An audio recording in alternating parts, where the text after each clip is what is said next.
17 years after the first report, a police officer was travelling along a roadside heading towards Loveland when he saw something that would change his life forever. The officer claimed that he was driving slowly when he saw what looked like a dog on the curb. Suddenly, the animal darted in front of the car, forcing the officer to slam on the brakes, in order to avoid a potential collision with the creature. Once the police cruiser came to a halt, his headlights fell upon the animal. At this point, the officer described something that seems literally too bizarre to be true. In the span of seconds, this crouched, frog-like creature stood on its two legs, stared back at the policeman, then scrambled over the guardrail, and scurried down the embankment, finally disappearing into the river.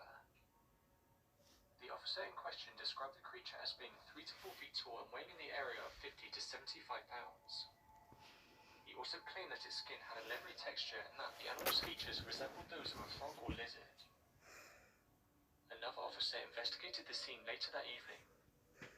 He saw no sign of the creature, but reported there were distinct scratch marks on the guardrail where the animal purportedly crossed. The second sighting occurred 2 weeks later, while police officer Mark Matthews had an encounter of his own. According to the report, Officer Matthews, while driving into Loveland, spotted what he believed to be an injured animal lying on the pavement. Matthews climbed out of his car with the intention of removing the carcass from the already icy road, when the creature suddenly lurched upwards into a crouched position. Taken back by the reptilian creature, Matthews took a shot at the creature, which then proceeded to hobble over the side of the road and step over a guardrail, all while keeping a watchful eye on the trigger-happy officer.